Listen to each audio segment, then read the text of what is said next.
بسم الله الرحمن الرحيم نحمده ونصلي على رسوله الكريم أما بعد فأعوذ بالله من الشيطان الرجيم بسم الله الرحمن الرحيم والفجر وليال عشر والشفع والوتر والليل إذا يسر صدق الله مولانا العظيم۔ میرے محترم بزرگوں اور عزیز ساتھیوں اور میرے پیارے بھائیوں، اللہ رب العزت کا بے انتہا احسان اور اس کا فضل ہے کہ اللہ رب العزت نے ہم تمام کو مسلمانوں کے گھر میں پیدا فرمایا تاکہ ہم اللہ رب العزت کا سچا پکا فرما بردار انسان بنیں اور اس کا بندہ بنیں۔ عزیز دوستوں، پیارے بھائیوں، اللہ رب العزت نے ہمیں ہمارے گناہوں کی وجہ سے وہ ہمیں بہت ہی موقع دیتا ہے، سالوں میں کئی موقع دیتا ہے کہ ہم اللہ رب العزت سے ان موقعوں پر اللہ رب العزت کو منائیں اور اپنے گناہوں سے معافی مانگیں۔ انہی مواقع میں سے ایک مواقع اللہ رب العزت نے ہمیں ذی الحجہ کے اندر عطا فرمایا ہے۔ عزیز دوستو، ذی الحجہ کے آپ تو ویسی بہت سارے واقعات قسم کے واقعات آپ سنتے ہیں، الگ الگ زبانوں سے سنتے ہیں، لیکن عزیز دوستو پیارے بھائیو، ہم عمل نہیں کرتے۔ اس میں بہت ساری فضیلتیں اللہ رب العزت نے اپنے بندوں کے لیے رکھا ہے کہ میرا بندہ کسی طریقے سے اپنے گناہوں سے شرمندہ ہو جائے اور میرے سامنے معافی مانگ لے۔ اللہ رب العزت صرف بہانہ ڈھونڈتا ہے، جیسے ایک فارسی کا مقولہ ہے، رحمت خدا بہانہ میں جویت، کہ اللہ کی رحمت تو بہانہ ڈھونڈتی ہے کہ کب انسان اور بندہ معافی مانگے اور میں اسے معاف کر دوں۔ تو عزیز دوستو پیارے بھائیو، اللہ رب العزت کا احسان اور اس کا فضل ہے کہ پھر ہمارے سامنے ایک اور موقع آیا ہے جسے ہم قربانی کے نام سے جانتے ہیں۔ عزیز دوستو پیارے بھائیو، میں زیادہ ٹائم نہ لیتے ہوئے بہت مختصر سا ٹائم لوں گا کہ صرف میں اس کے اندر یہ بتاؤں گا کہ اللہ رب العزت نے قربانی کی کیا اہمیت اور فضیلت کو بتایا ہے۔ عزیز دوستو پیارے بھائیو، قربانی کی بہت بڑی اہمیت اور فضیلت ہے۔ اللہ کے رسول صلی اللہ علیہ وسلم صحابہ کے ساتھ بیٹھے ہوئے تھے۔ اللہ کے رسول صلی اللہ علیہ وسلم نے فرمایا کہ بھائی، تم پر اللہ رب العزت نے قربانی کو واجب کیا ہے جو تمہارے دادا ابراہیم سے ثابت ہے کہ ابراہیم علیہ السلام یہ اللہ کا بہت ہی مقرب اور برگزیدہ بندہ گزرا ہے، بہت ہی مقرب برگزیدہ بندہ۔ عزیز دوستو، اللہ رب العزت نے حضرت ابراہیم سے بہت سارے امتحانات دے اور ہر امتحان میں کامیاب ہو گئے۔ انہی امتحانوں میں سے آپ کو بیٹے کا بھی امتحان لیا آپ سے کہ جب آپ کی عمر 87 سال ہوئی تو اللہ رب العزت نے آپ کو ایک بیٹا عطا فرمایا۔ جب آپ نے یہ دعا کی کہ ربی حب لی من الصالحین، اے اللہ مجھے ایک نیک صالح اولاد عطا فرما۔ جب آپ نے یہ دعا مانگی تھی تو اللہ رب العزت نے آپ کو فرشتے کے ذریعے خوشخبری دلا دیا، وبشرناہ بغلام حلیم، کہ ہم نے آپ کو ایک خوشخبری دی ہے حلم بردبار لڑکے کی۔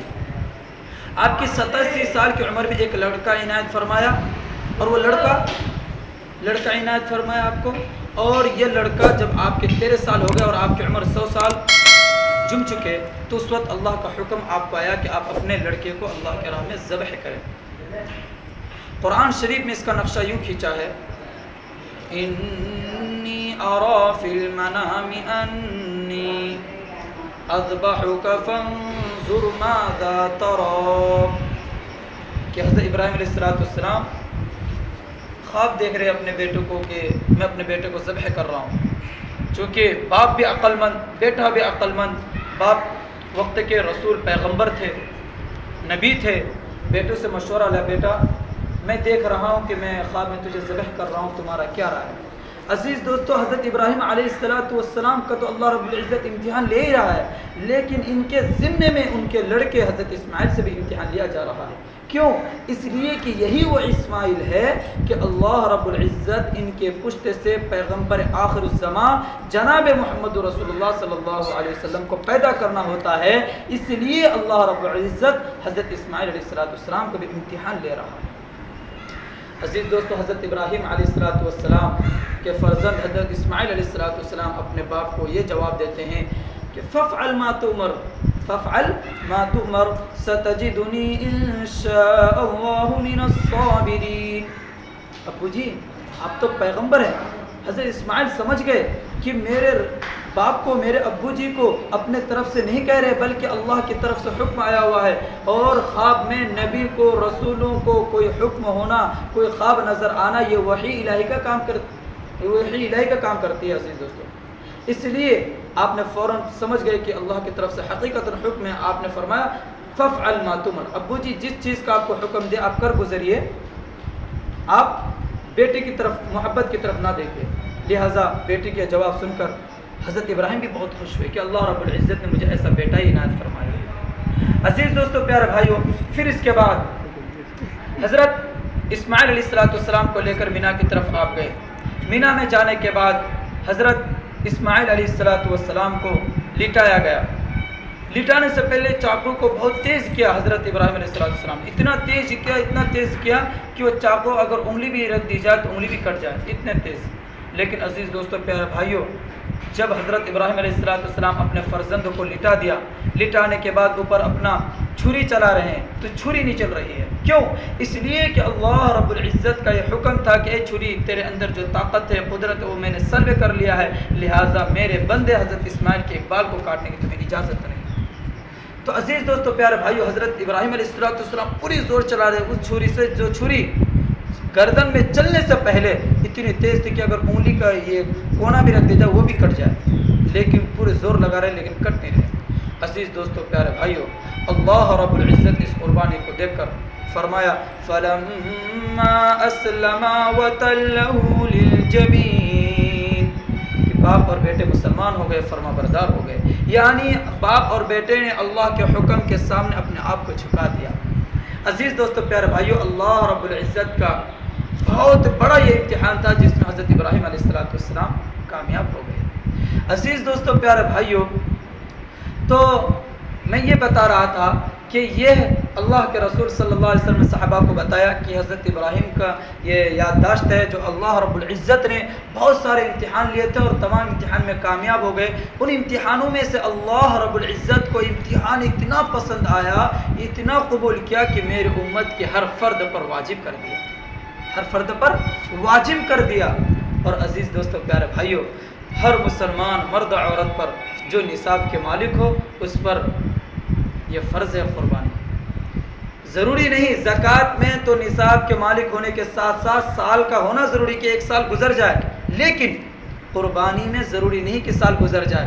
یہ قربانی کے ایام میں اگر آپ کے پاس اتنا مال ہے جس سے صاحب نصاب ہو جاتا ہے تو قربانی واجب ہو جاتی ہے. تو عزیز دوستو, ہر ایک پر قربانی واجب ہے. اللہ کے رسول صلی اللہ علیہ وسلم نے جب یہ فضیلت اور مسلمانوں پر واجب کے بارے میں فرمایا تو صحابہ نے کہا اے اللہ کے رسول, ہم قربانی کریں گے لیکن اس کی اہمیت اور فضیلت کیا ہے؟ فرمایا اللہ کے رسول صلی اللہ علیہ وسلم نے کہ اگر بندہ اخلاص کے ساتھ, للہیت کے ساتھ اگر ذبح کرتا ہے کسی جانور کو, تو اس جانور کے خون کے پہلے قطرے کے گرنے سے پہلے اللہ رب العزت تمام لوگوں کی گناہوں کو معاف فرما دیتا ہے.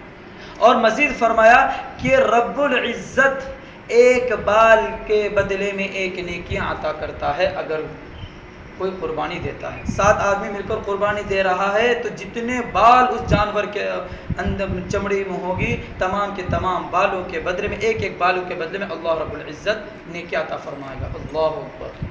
صرف کیا؟ قربانی کرنا اللہ کے نام سے. اس لیے حدیث میں آتا ہے کہ اچھے سے اچھے جانور کو قربانی کرو, زیادہ بال والے جانور سے قربانی کرو تاکہ اللہ رب العزت تمہیں زیادہ سے زیادہ نیکی عطا فرمائے. اور اچھے صحت مند اور تندرست والے جانور کی قربانی کرو تاکہ تمہیں پلسرات میں وہ دوڑتا ہوا اور تیزی سے جانے والا جانور ہو, جو پلسرات تلوار سے زیادہ تیز اور باریک, بال سے زیادہ باریک ہے, اس راستے پر یہی جانور اگر اللہ کے قبول ہو جائے تو عزیز دوستی سواری کا کام کرے گی. لیکن کس وقت؟ جب آپ اللہ کے رضا کے لیے, اللہ کے لیے قربان کریں گے انشاءاللہ. اللہ رب العزت ہم تمام کو کہنے سننے سے زیادہ عمل کی توفیق عطا فرمائے. آمین. وآخر دعوانا ان الحمد للہ رب العالمین.